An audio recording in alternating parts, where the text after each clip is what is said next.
Berikut adalah penyakit-penyakit kucing yang menular satu sama lain dan harus kita waspadai guys ya. Hai guys, assalamualaikum, balik lagi di Dion channel. Kita ditemenin sama Neneng guys. Halo guys, jangan lupa di like, comment, dan subscribe. Oke guys, langsung aja kita ke poin-poinnya ya. Disclaimer dulu, mungkin informasi ini lebih cocok ke teman-teman yang mungkin masih baru melihara kucingnya atau masih awam, tidak terlalu paham gitu guys ya. Kalau bagi teman-teman yang udah berpengalaman, yang mungkin udah tahu lah informasi-informasi ini, nggak perlu saya kasih tahu. Tapi faktanya gitu ya, banyak banget teman-teman cat lovers ini yang inbox saya ataupun yang komen gitu ya, yang nanyain soal ini gitu guys ya. Kalau misalkan, bang, kucing saya begini kondisinya, apakah ini menular gitu kan. Oke, langsung aja guys ya. Berikut adalah penyakit-penyakit kucing yang menular satu sama lain atau menular ke kucing lain guys ya. Next lah kita bahas yang menular ke manusianya guys ya. Oke, kita mulai dari yang ringan atau sesuatu yang tidak terlalu berbahaya banget, tidak mengancam nyawa banget guys ya. Yang pertama ada kutu, tungau, pinjal, dan lain sebagainya.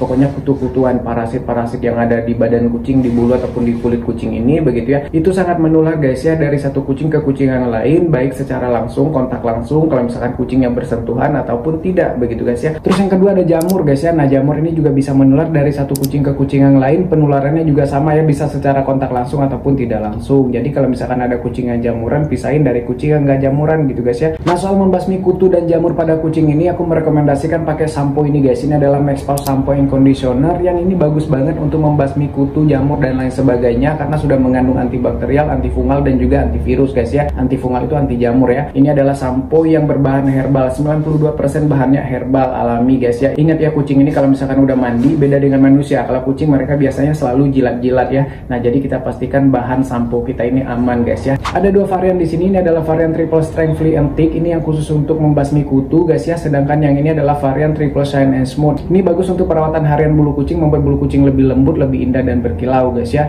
Dan dua-duanya juga mengandung antifungal atau anti jamur guys ya. Jadi kalian sesuaikan aja. Kalau misalkan kucing kalian jamuran plus kutuan, kalian bisa pakai yang ini guys ya. Dan kedua varian ini sudah plus conditioner guys ya. Jadi nggak perlu lagi kita kasih conditioner terpisah. Hasilnya lembut banget bulu kucing kalau pakai sampo ini guys ya. Dari pemakaian pertama aja udah kerasa bedanya guys. Hindari kucing kita dari infeksi dan iritasi. Gunakan sampo berbahan alami untuk melindungi kulit dan bulu kucing kita, karena kesehatan dan kebahagiaan mereka tak ternilai harganya guys. Langsung cek on aja di keranjang atau klik link yang ada di deskripsi atau di komen yang saya pin seperti biasa guys ya. Oke, sekarang kita lanjut lagi ke pembahasannya soal penyakit kucing yang menular ini ya. Terus yang ketiga ada cacing guys ya. Nah, cacing ini juga parasit, dan cacing ini juga menular dari satu kucing ke kucing yang lain, baik secara langsung maupun tidak langsung. Bisa menular dari makanan yang bareng begitu ya, mangkok makan atau mangkok minum, dari bak pasir, dari kandang, dari alas tidur, dan lain sebagainya, dari lantai begitu guys ya.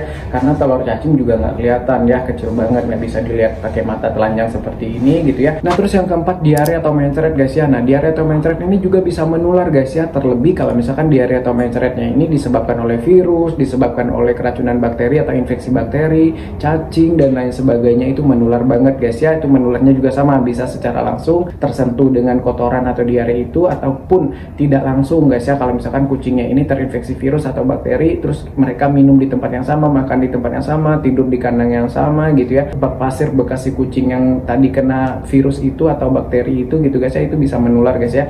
Intinya bisa secara langsung ataupun tidak langsung. Jadi kalau misalkan kucing kalian ada yang diare atau mencret, itu langsung dipisahin dulu dari kucing yang lain ya. Kecuali mencretnya itu gara-gara nggak cocok makanan atau ganti pakan gitu guys ya, itu nggak menular guys ya. Nah, terus yang kelima kucing muntah-muntah guys ya. Nah, muntah-muntah ini bisa jadi juga bisa menular guys ya, karena bisa jadi muntah-muntahnya disebabkan oleh penyakit-penyakit yang bisa berpotensi menular seperti bakteri, virus, dan lain sebagainya, cacing gitu guys ya. Jadi kalau misalkan ada kucing yang muntah-muntah, sebaiknya pisahin dulu dari kucing lain sampai nanti kita tahu dia penyebab muntahnya apa. Kalau misalkan dia muntahnya karena hairball, biasanya gumpalan bulu begitu, ataupun muntah karena dia menelan rumput ataupun plastik dan lain sebagainya, yaitu nggak menular guys ya, nggak apa-apa gitu ya, dicampurkan lagi gitu guys ya. Tapi intinya lebih baik dipisahin dulu aja sampai nanti kita tahu kira-kira dia penyebab muntahnya apa ya. Syukur-syukur penyebab muntahnya bukan sesuatu yang bisa menular gitu guys ya. Terus yang ketiga virus guys ya. Virus apa aja guys ya, virus fluke, virus kalisi, panleukopenia, rhino, dan lain sebagainya, itu semuanya menular dari satu kucing ke kucing yang lain guys ya. Apapun virusnya, itu sebaiknya kucingnya diisolasi atau dipisahkan dulu dari kucing lain guys ya. Dan penularannya pun sama ya, bisa secara kontak langsung ataupun tidak langsung guys ya. Termasuk sekedar flu guys ya, karena flu ini juga dari virus biasanya ya. Karena flu ini bisa aja indikasi penyakit yang lebih parah nantinya gitu ya. Takutnya flu-nya bukan flu yang biasa keseharian gitu guys ya, takutnya ini virus kalisi, rhino. Jadi banyak banget gitu ya penyakit-penyakit kucing yang gejala awalnya tuh flu tuh banyak guys ya. Ya apapun jenis virusnya yang bisa menyebabkan terjadinya flu, gejalanya begitu ya,